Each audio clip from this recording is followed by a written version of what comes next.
They rebranded, they swapped engines, promised a new beginning for Halo, and according to a new report, they still mismanaged a remake of a game that was already finished 25 years ago. So apparently Halo Studios managed to change everything except the problem. Moving Halo into Unreal 5 was not automatically stupid. The old tech had been stretched, patched, and dragged into a modern era for decades. And a widely used engine that could make hiring easier, tools cleaner, and future Halo games look less like a museum restoration project sounds like a win. Visually upgrading the original campaign for a new generation. Great idea on paper, but Unreal is a tool.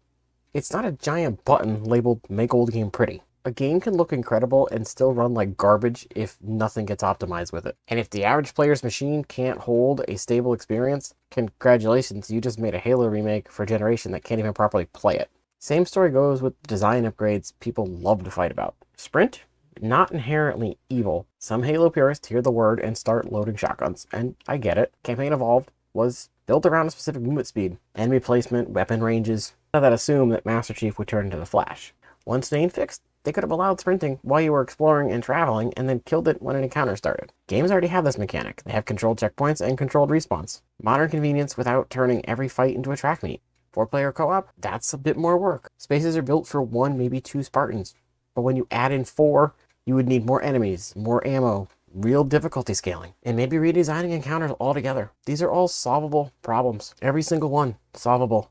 They just required planning and forethought. And planning is where this entire story fell apart. According to the report, leadership believed the original assets could basically just be ported into Unreal 5. Then the team discovered, allegedly, that 100% of those assets had to be rebuilt in the new engine.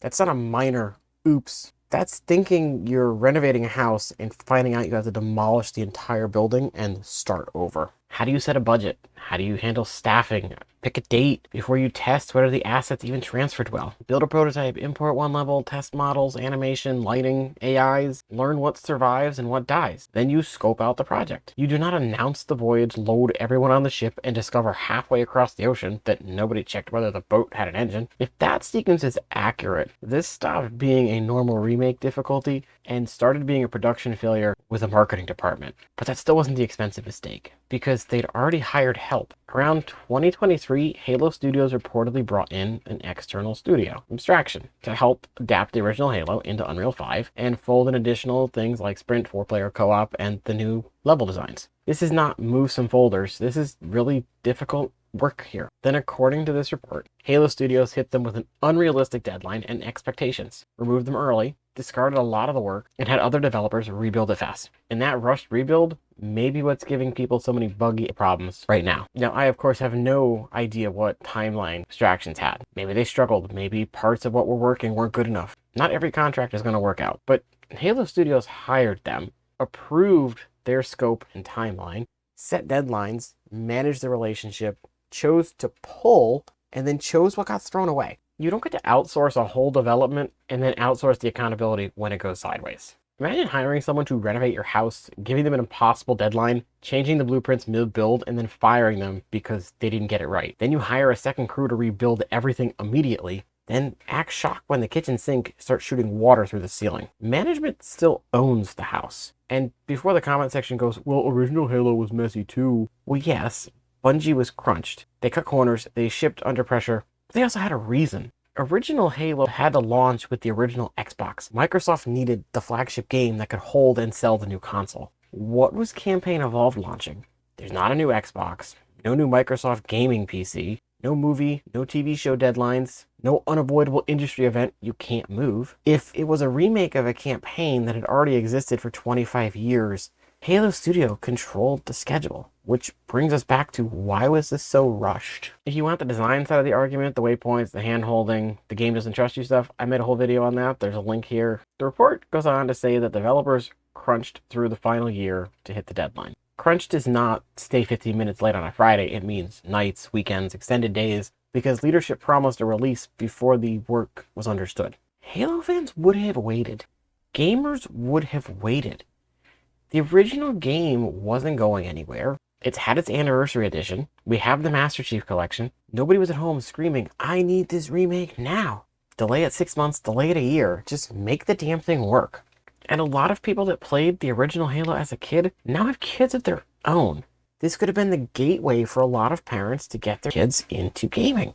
And that deserves more than a corporate deadline that leadership imposed on itself. This is not developers didn't try. The report picture is the opposite. People are crunching to get this done. Contractors are rebuilding an old system and a new engine, and teams are getting shuffled. Workers were clearly doing something. The alleged problem is a structure where the individual's effort cannot fully compensate for the bad planning that was this game. Campaign Evolved was also reportedly supposed to use real-time cinematics, so you'd see your fully customized armor and weapons in the story scenes. That was scrapped. External adaptation team struggles. External cinematics team struggles. Work gets discarded.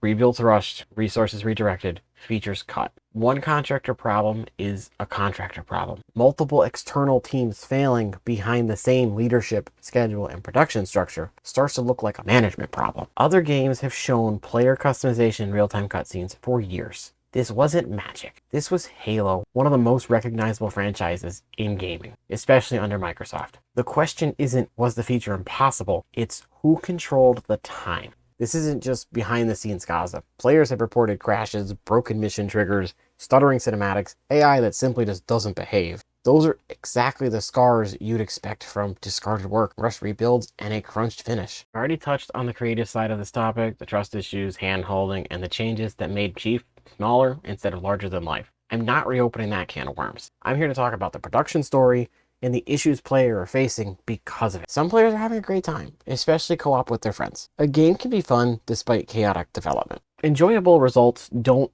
excuse an alleged dysfunction in the production. Some people like it, some people hate it, some people are just having a good time reliving their childhood despite the dysfunction that this game is giving them.